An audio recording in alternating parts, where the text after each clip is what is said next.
सुप्रभात बच्चों। आज हम पार्ट 3 का जो व्याकरण का काम है उसको शुरू करेंगे। सबसे पहले हम उसमें जो है वो है योजक चिन्ह। आज मैं आपको बताऊंगी योजक चिन्ह होता क्या है, कहाँ इसका प्रयोग किया जाता है। योजक चिन्ह को इंग्लिश में हाइफन बोलते हैं। ये उसका सिंबल है, जो डैश है ये इसका सिंबल है। ठीक है, तो अब योजक का अर्थ है जोड़ना।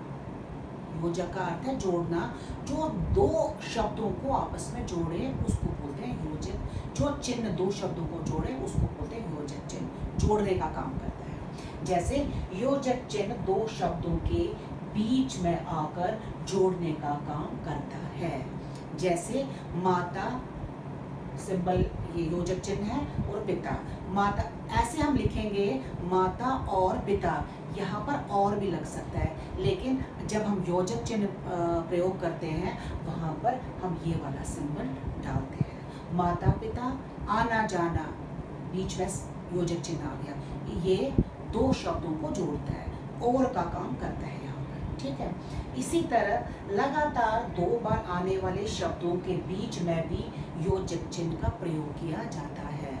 दो शब्द जब एक शब्द जब दो बार लगातार जो प्रयोग में आता है उसके बीच में भी योजक चिन्ह लगता है, तो उसको भी योजक शब्द कहा जाता है। जैसे साथ साथ, हम बाजार जा रहे हैं साथ साथ, तो यहाँ पर भी एक शब्द दो बार प्रयोग में आ गया, तो यहाँ पर बीच में योजक चिन्ह का प्रयोग किया गया।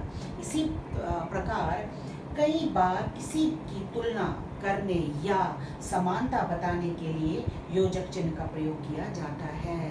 यहाँ पर भी जब हम किसी की समानता बताएं वहाँ पर भी योजक चिन्ह का प्रयोग किया जाता है। जैसे हम बोलेंगे राधा की बोली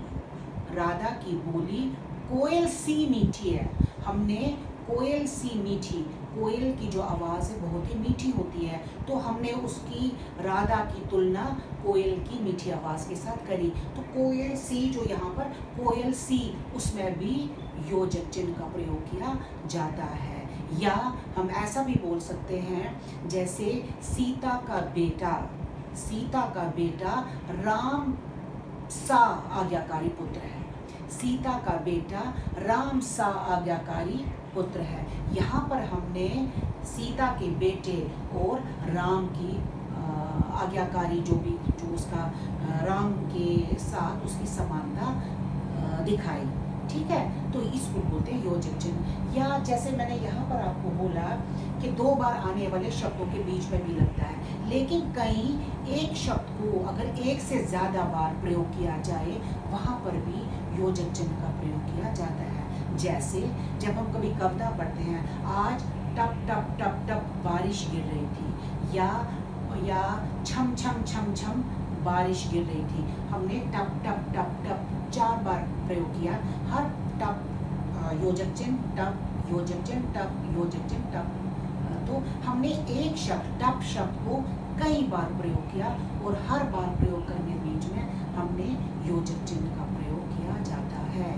एक शब्द को दो बार करने में भी लगता है, या एक शब्द को कई बार प्रयोग में लाने पे भी हम योजक चिन्ह का प्रयोग कर सकते हैं। ठीक है, ये जो सिंबल है, ये जो हाइफन है, इसको हम योजक चिन्ह बोलते हैं। ठीक है, तो अब आपको मैं आज काम दे रही हूँ, इस पाठ 3 में से आपने 10 योजक चिन्ह ढूंढ रहे हैं और वो अपनी कॉपी में लिख रहे हैं। और बेटे ये भी लिखना, इसकी जो ये परिभाषा है ये भी आप अपनी नोटबुक में लिखना, अपनी कॉपी में लिखना, और पार्ट 3 के 10 शब्द भी ढूंढ के योजक चिन्ह वाले उसमें लिख देना। ठीक है, धन्यवाद।